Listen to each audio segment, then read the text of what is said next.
Sexta-feira, você já sabe, estamos recebendo aqui o Dr. José Otávio Crespo. Dr. Crespo, boa tarde, seja bem-vindo. Boa tarde, Cláudio. Como é que está? Tudo bem? Tudo bem, cheio de dúvidas aqui dos nossos telespectadores para perguntar para o Dr. José Otávio. Vamos começar, Dr. Crespo, falando aqui, a pergunta da Marilda, né? Trabalho como cozinheira em um restaurante e meu empregador diz que passei a trabalhar na jornada 12x36. Pergunta se isso é legal. Essa jornada não é só para determinadas categorias, ela pergunta, né? E se trabalhar nessa jornada, é verdade que eu perco o direito à dobra dos domingos e feriados? Essa é a famosa 12x36, a jornada, né? Alguns adoram, outros odeiam, né? Trabalha 12 e folga 36. E folga 36, e sempre nessa escala, né? O que acontece?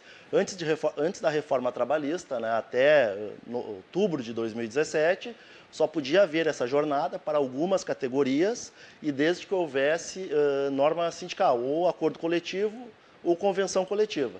Com a reforma trabalhista, né, liberou geral. Hoje qualquer categoria pode fazer jornada 12x36, desde que haja um acordo por escrito entre empresa e empregado. Né? Então qualquer categoria pode fazer. Mas tem que ter o consentimento dos dois. O consentimento que nós já conversamos aqui. O consentimento sempre é muito estranho. É uma palavra estranha. Estranho acordo, né? Mas tudo bem, né? O cara impõe lá, o empregador impõe para o empregado. Exatamente. Né? Então, normalmente, quando o empregado é contratado, já está no contrato lá, vários tipos de jornada, inclusive a 12x36. Né? Então, tem que haver esse acordo por escrito. E, efetivamente, sim, quando o trabalhador trabalha na 12x36, ele perde o direito à dobra em trabalhos em domingos e feriados, porque se presume que dentro dessa escala, dessa jornada, já estão embutidos essa remuneração. Sim, perfeito, é verdade. Pergunta da Thaís de Esteio. Trabalho em uma clínica e ainda não recebo o piso de enfermagem, o famoso piso de enfermagem, né? Meu empregador disse que ainda não está em vigor. Essa informação é verdadeira, doutor Crespo? Esse é outro assunto polêmica. Também que cada dia, né, nós temos uma novidade, né? Mas não, o piso da enfermagem, que é da enfermagem, técnico de enfermagem, auxiliar de enfermagem da parteira, né, já está em vigor. Né? Então, ela tem direito a receber esse piso e as diferenças se o empregador dela ainda não adotou um piso. Né?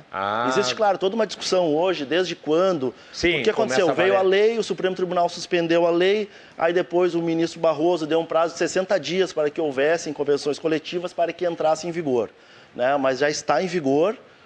E tem que pagar o piso, sim, da enfermeira, técnico de enfermagem, auxiliar de enfermagem e parteira. Com o risco, se não pagar, de depois ter que pagar retroativo também, né? Não, exatamente. O que essa trabalhadora que fez a pergunta, se não foi aplicado lá nessa empresa dela, ela tem que buscar um advogado para já começar a receber o piso e os atrasados. E os atrasados. Exatamente, é a questão dos atrasados também. Perfeito. A pergunta agora vem de bom princípio do Maurício. Sou motorista e sofri acidente de trabalho em 2016. Atropelamento com morte. Em razão disso, entrei em depressão profunda e estou no INSS desde então. Esse ano fui aposentado por invalidez. Ainda tenho prazo para buscar os meus direitos decorrentes do acidente de trabalho que faz mais de 7 anos? Nós já falamos bastante aqui da prescrição trabalhista, né? No caso aqui não se falaria em prescrição bienal, porque quando ele sofre um acidente de trabalho e vai para o INSS ou uma doença laboral, o contrato dele está suspenso. Então não se fala em 2 anos, né? Suspenso, que é uma parte diferente de rescisão, de acabar, né? Exatamente, ele não está, o contrato dele está suspenso, está em vigor, mas suspenso, tá? Então não se falaria em prescrição bienal, que é a dos 2 anos que nós já falamos. Aí qual seria a prescrição? É dos 5 anos da data do acidente. Porque nós já falamos aqui, sempre quando o trabalhador ingressa na justiça, ele busca os últimos 5 anos. Mas a questão do acidente de trabalho, ela traz várias peculiaridades sobre a prescrição. Qual é o entendimento que nós temos hoje sobre o acidente do trabalho? O trabalhador sofreu um acidente de trabalho em 2016. Está no benefício acidentário do INSS. Mas não há prescrição por quê? Porque o que tem se entendido na justiça? Quando ele recebe o benefício da conversão em aposentadoria por invalidez, é neste momento que o trabalhador tem ciência da consolidação das lesões, ou ciência da extensão da gravidade do acidente de trabalho na vida dele. Então, nesse caso, esse trabalhador ele, recebeu a aposentadoria agora, esse ano, pelo que ele narra aí. Então, a partir dessa decisão que vai começar a contar o prazo prescricional para ele poder entrar na justiça.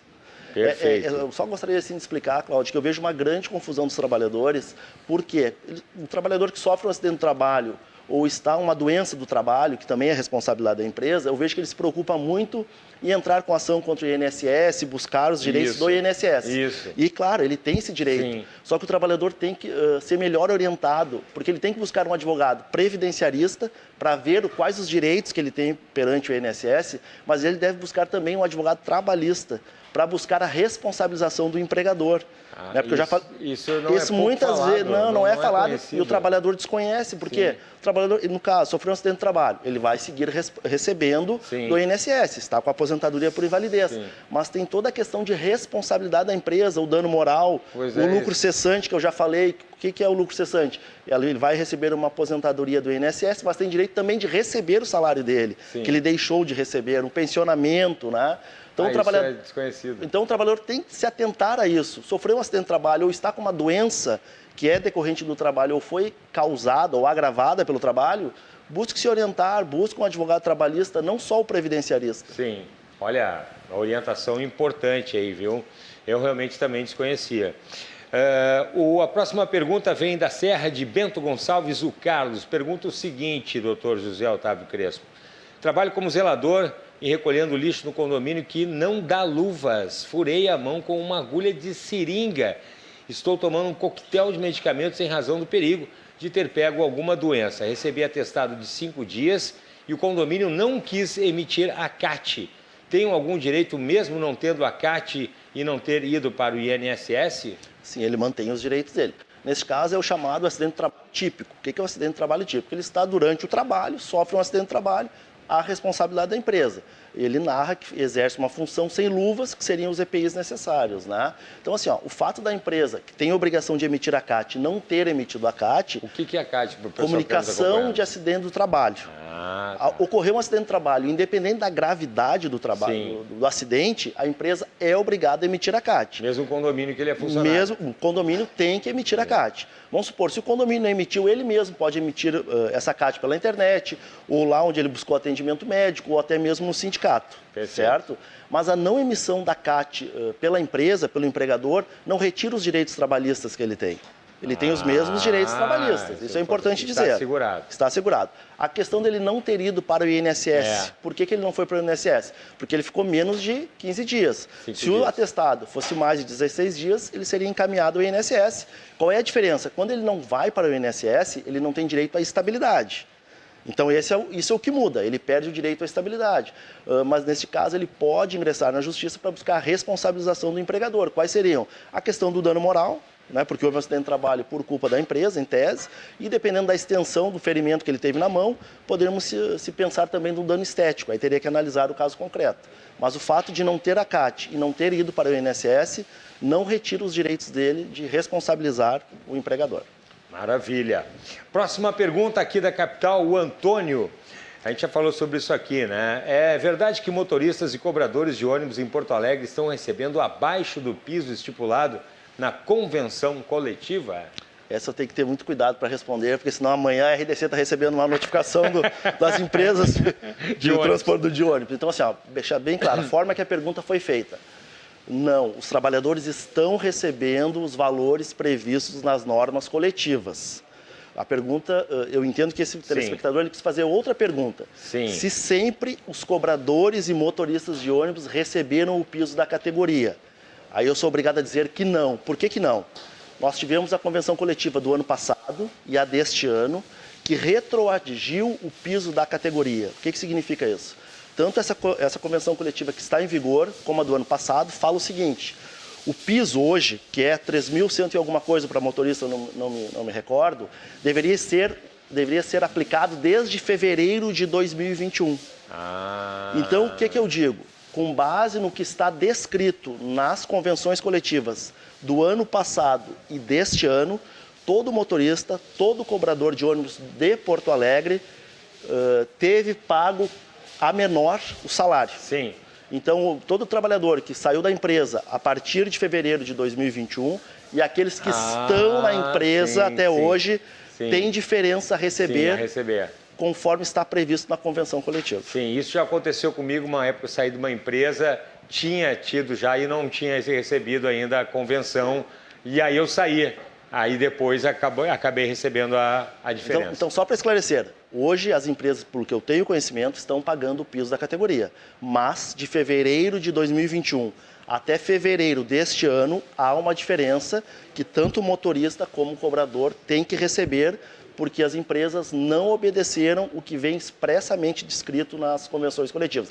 Até posso te dizer o que é, porque a gente sabe, hoje é um assunto que está muito... Sim, nas manchetes. As empresas alegaram que houve um erro na convenção coletiva.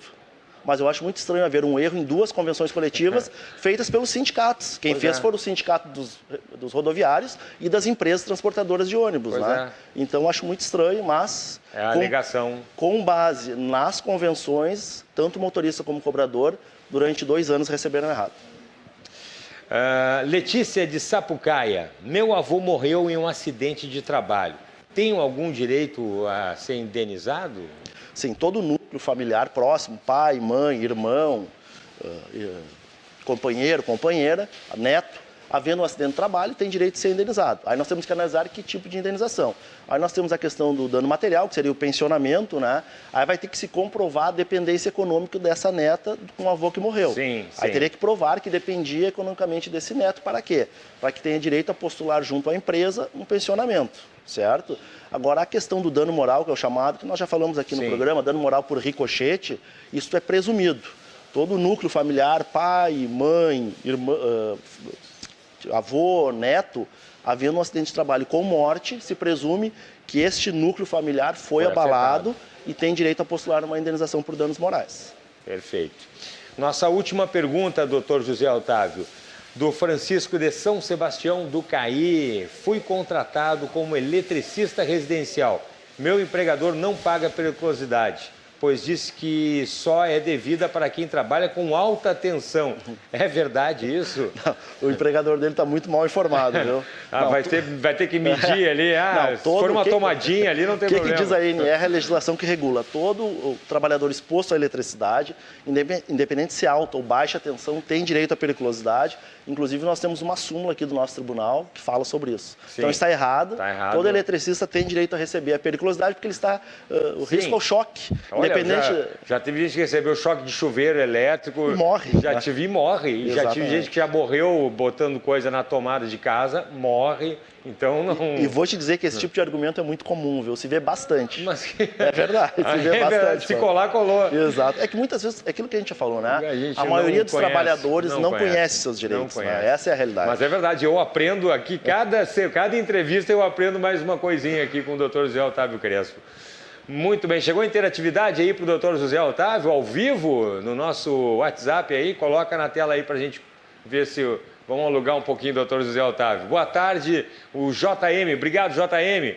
Boa tarde, acerca do piso da enfermagem ainda. Receberão 100% do piso, só que quem faz 44 horas semanais, receberão 100% do piso, só quem faz 40 horas semanais, é a dúvida de todo o povo da enfermagem. Essa é a grande discussão. A legislação fala em 44 horas semanais. Tá. Então, o que a lei diz é 44 horas semanais. Óbvio. Nós vamos ter muitas discussões ainda sobre o piso, né, da enfermagem, né, que vem rendendo há mais de um ano, vem rendendo discussões. Né? Maravilha, maravilha. Tem mais uma? Tem mais uma? Vamos lá então. Estou dizendo, doutor José Otávio é sucesso de audiência aqui no programa. Brincadeira. Quem é que não interessa, a quem não interessa os direitos, né, de quem trabalha, né? Olha ali. Boa tarde. É o mesmo. Sim. Não, essa é a mesma pergunta. Está chegando ali, vamos botar mais ali. O doutor José Otávio também tem canal no YouTube, né? Crespo Advogados lá, que você pode ir lá, vários assuntos sobre direito do trabalho. Tânia Regina, porta-voz de uma amiga.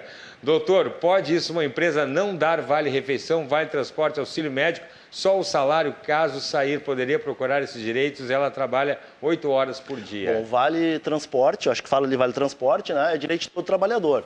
Inclusive a dúvida, eu moro perto do trabalho. Mesmo morando perto, ele tem direito por quê? Porque, querendo ou não, o trabalhador também compartilha do custo do vale-transporte. Então, ele tem direito do vale-transporte. Se o trabalhador requerer, tem direito. Vale-refeição e vale-alimentação que estar previsto nas normas coletivas. Perfeito. Não existe lei falando sobre isso, lei na CLT. Então, se estiver na convenção coletiva, esse trabalhador tem direito, e aí, se não for pago, tem que buscar os direitos na Justiça do Trabalho.